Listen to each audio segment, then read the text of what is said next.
Hello students, आज की इस वीडियो हम लोग थ्योरी ऑफ इक्वेशन का एक इंपॉर्टेंट क्वेश्चन करने वाले हैं। Cardan's method. क्यूबिक इक्वेशन को सॉल्व करने का ये तरीका होता है। आइए इस पे हम एक क्वेश्चन करते हैं। क्वेश्चन है हमारे पास x cube minus 15x² minus 33x plus 847 equal to 0। अब हमें इसे कार्डन्स मेथड से सॉल्व करना है। ठीक है, तो सबसे पहले जो इक्वेशन हमें दिया गया उसको लिख लेने का है। ठीक है ना। उसके बाद एक्स क्यूब का जो कोफिशिएंट होगा उसको ए नॉट कहेंगे, जो कि यहाँ पर 1 है। उसके बाद एक्स स्क्वायर के कोफिशिएंट को A1 कहेंगे, जो कि -15 है। ठीक है, और इस इक्वेशन का डिग्री 3 है, इसलिए n की वैल्यू 3 लिख लेंगे। उसके बाद एक कांस्टेंट h निकालना है। ठीक है ना, जो कि होता है -A1 divided by n A0। ठीक है, तो माइनस की जगह माइनस रख दीजिए और A1 की वैल्यू है -15, तो -15 रखिए। और n हमारे पास 3 है, तो n की जगह 3 और A0 जो है 1 है, तो यहाँ पे 1 रख दीजिए। 3 से 5 टाइम्स से कैंसिल हो जाएगा, अब माइनस माइनस प्लस हो जाएगा, यानी हमें 5 मिलेगा। अब इस वैल्यू से हमें क्या करना है, इसको डिमिनिश करना है, यानी एक ऐसा इक्वेशन तैयार करना है जिसका रूट इस ओरिजिनल इक्वेशन के रूट से 5 कम होगा। ठीक है, आइए इसको हम लोग करते हैं डिमिनिश। सबसे पहले आपको काम करना है कि इस इक्वेशन का जो कोफिशिएंट्स दिख रहा है ना, उसको इस तरह से अरेंजमेंट कर लेना है, इस तरह से सजा लेना है। तो एक्स क्यूब का कोफिशिएंट 1 है, तो 1 लिख लेना है। एक्स स्क्वायर का कोफिशिएंट -15 है और एक्स का कोफिशिएंट -33 है और कांस्टेंट टर्म 847 है। ठीक है, अब ये 5 जो आया है, इसी से इसको हमको डिमिनिश करना है। दरअसल इस इक्वेशन का हमको ये क्वाड्रेटिक जो टर्म है ना, इसको हटाना है, इसको रिमूव करना है। ठीक है ना, इसलिए ये सब काम हम लोग कर रहे हैं। ठीक है, तो चलिए 5 से इसको डिमिनिश करना है, तो 5 से इसमें गुना कीजिए, तो 5 एकम 5, जितना आएगा अगले वाले के नीचे लिख लेना है। अब -15 और +5 क्या मिलेगा हमें, -10 मिलेगा। अब इस -10 को फिर से 5 से मल्टीप्लाई कीजिए, तो -50 मिलेगा। अब इस दोनों को ऐड कीजिएगा तो -83 मिलेगा। फिर इसको 5 से मल्टीप्लाई कीजिएगा तो -415 मिलेगा। इसको सब्ट्रैक्ट करने पे, घटाने पे आपको 432 मिल जाएगा। ठीक है, फिर से ये काम स्टार्ट करना है आपको। 5, आप देखिए यहाँ पे 1 है, तो यहाँ पे भी आपको 1 उतार लेना है। ठीक है ना, क्योंकि यहाँ पे कुछ नहीं है। ठीक है, इसलिए 5 को 1 से मल्टीप्लाई कीजिएगा, 5 मिलेगा। यहाँ लिख लीजिए 5 अगले वाले नंबर के नीचे, तो -10 + 5 -5 मिल जाएगा आपको। अब फिर इस -5 को आप 5 से मल्टीप्लाई कीजिए, तो क्या मिलेगा -25, तो अगले वाले नंबर के नीचे लिख लीजिए, यानी -83 के। इस दोनों को ऐड कीजिएगा तो आपको मिलेगा -108। ठीक है, अब फिर से यहाँ पे 1 है, तो यहाँ पे भी 1 उतार दीजिए, यहाँ पे कोई नंबर नहीं, इसलिए 5 1 जा 5, तो यहाँ 5 लिख लीजिए अगले वाले नंबर के नीचे, तो -10 और +5 -5 मिल जाएगा। ठीक है, अब सॉरी यहाँ 5 लिख लेना। अब -5 + 5 क्या मिल जाएगा हमें, 0 मिल जाएगा। अब फिर यहाँ पे 1 है, तो फिर 1 उतार लीजिए। ठीक है ना, अब ये जो इससे और इससे और इससे एक इक्वेशन तैयार करेंगे। ठीक है ना, क्वाड्रेटिक टर्म हमारा ये जो सेकेंड वाला टर्म है ना, वो 0 हो चुका है। ठीक है ना, तो ट्रांसफॉर्म इक्वेशन जो हमारे पास होगा, z में लिखेंगे ट्रांसफॉर्म इक्वेशन। यहाँ पर इसको, इस कोफिशिएंट को z³ से मल्टीप्लाई कर लीजिए, इसको z से मल्टीप्लाई कर लीजिए और ये कांस्टेंट टर्म हो जाएगा। ठीक है, इसको z³ से मल्टीप्लाई कीजिएगा तो z³, इसको z से मल्टीप्लाई कीजिएगा तो -108z और ये कांस्टेंट टर्म है। ठीक है ना, इक्वल टू 0। ये ट्रांसफॉर्म इक्वेशन तैयार हो गया। अब इस इक्वेशन को, इस क्यूबिक इक्वेशन को हम कार्डन्स मेथड से सॉल्व करेंगे, जो कि हमें तरीका इस प्रकार है कि सबसे पहले हम क्या कर लेंगे, z = u + v मान लेने का है। ठीक है ना, u + v, अब दोनों तरफ क्यूब करना है। ठीक है, तो u + v का क्यूब, a + b का फॉर्मूला, a + b का होल क्यूब का फॉर्मूला आपको लगा देना है। क्या होता है, a³ + b³ + 3ab × a + b। ठीक है ना, a की जगह u है, b की जगह b है। ठीक है, अब क्या करना है, इन सारे टर्म को LHS में शिफ्ट कर देना है। तो देखिए, ये पहले इसको शिफ्ट कर लेते हैं, तो +3u भी × u + b है, इधर आएगा तो माइनस में आ जाएगा। ठीक है, उसके बाद ये प्लस में है, दोनों आएगा तो माइनस में आएगा, तो माइनस को कॉमन कर लेते हैं, तो हमें प्लस में ही ब्रैकेट में लिख लीजिए यू क्यूब और प्लस भी क्यूब, इधर कुछ नहीं बचेगा, इधर 0 लिख लीजिए, इक्वेशन सेकंड मान लीजिए इसको, ठीक है ना। अब फर्स्ट और सेकंड को कंपेयरिंग कीजिए, तो यहाँ आपको z के इंटू में -108 मिल रहा है, और 2 वाले में z के सॉरी इसमें लगता है कुछ छूट गया है,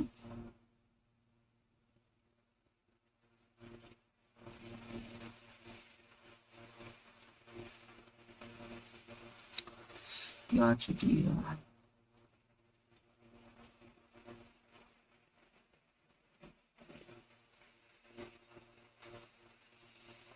z के इंटू में,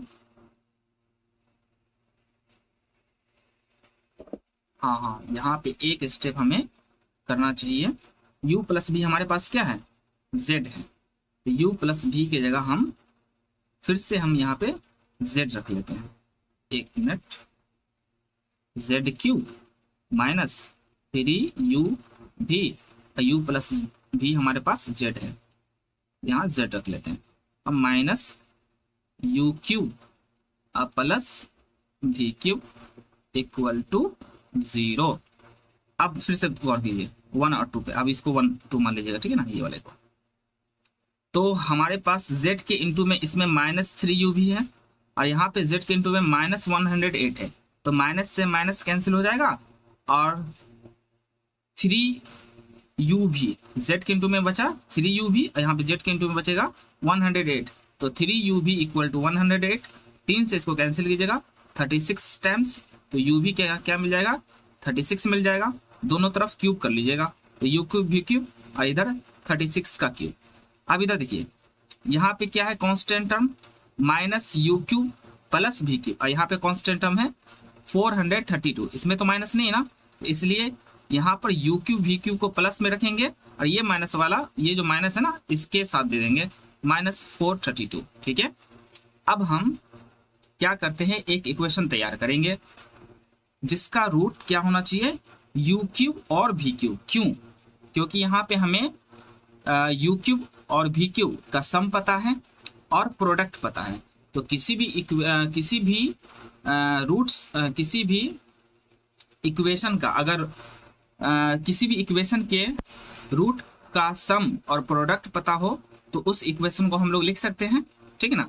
इसलिए हमें यहाँ पे क्या करना है, एक ऐसा इक्वेशन तैयार करना है जिसका रूट u क्यूब और v क्यूब हो, तो हम इस तरह से तैयार करेंगे, ये क्लास 10th वाली चीज है, t² minus u cube plus v cube into t plus u cube v cube, ये क्लास 10th में आपने पढ़ा होगा, ये वाला formula, x² minus alpha plus beta into x plus alpha into beta equal to 0, ठीक है ना। इसी फॉर्मूला का इस्तेमाल हम लोग कर रहे हैं, ठीक है। तो अब चलिए u cube plus v cube की वैल्यू हमारे पास क्या है -432, तो यहाँ पे रखिएगा -432, तो यहाँ पे भी तो माइनस है ना, तो माइनस माइनस प्लस हो जाएगा, और u क्यूब v क्यूब की वैल्यू यहाँ से 36 का क्यूब लिख लीजिए, ठीक है ना, इधर 0। अब आपको क्या करना है, इसको थोड़ा इस तरह से सेटिंग कर लेना, आपको इसको 36 के क्यूब को आप 206 का स्क्वायर लिखिए, तो दोनों बराबर आएगा, ठीक है ना।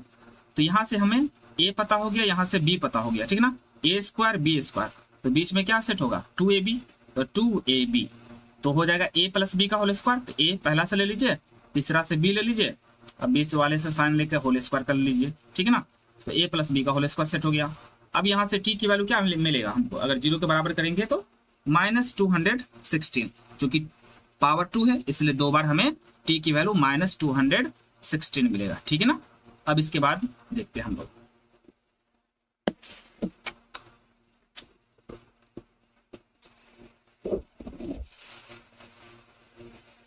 अब देखिए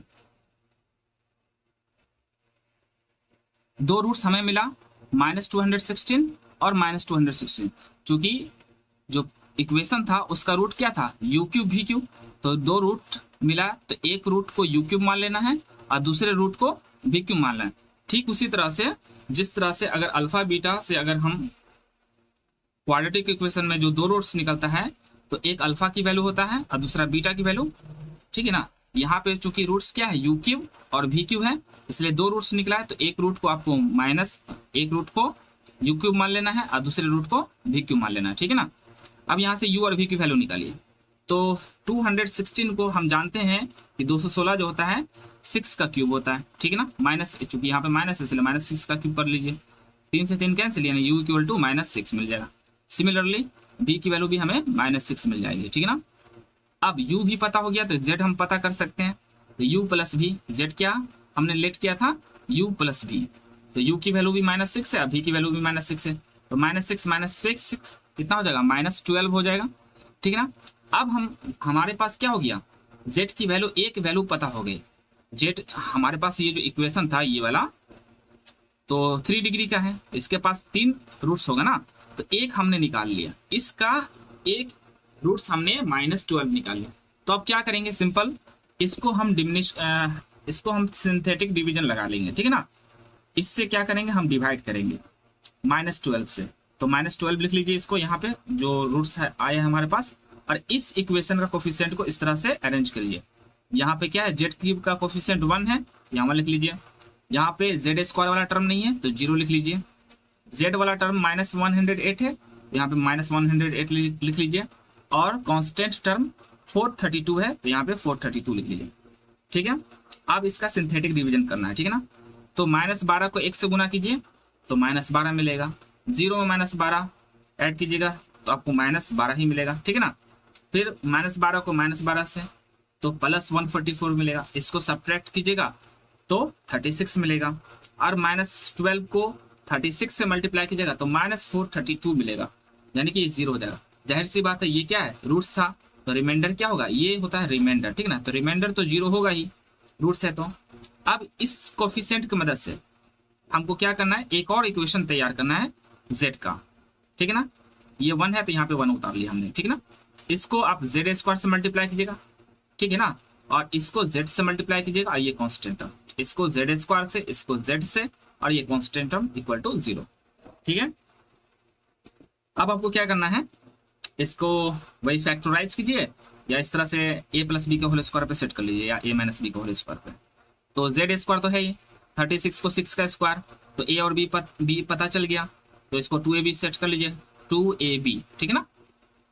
तो यहाँ से a, पहले वाले टर्म से a ले लीजिए, दूसरे वाले टर्म से b ले लीजिए, अब बीच वाले से साइन लेके होल स्क्वायर कर लीजिए, ठीक है ना। अब यहाँ से z की वैल्यू 6 मिलेगी, और चूंकि पावर 2 है इसलिए 2 बार 6 मिलेगी। अब यानी हमने z की तीनों वैल्यू निकाल चुके हैं, यानी z ये जो इस इक्वेशन का तीनों रूट्स हम निकाल चुके। एक तो आया -12, एक आया है, 2 आया है 6 और 6।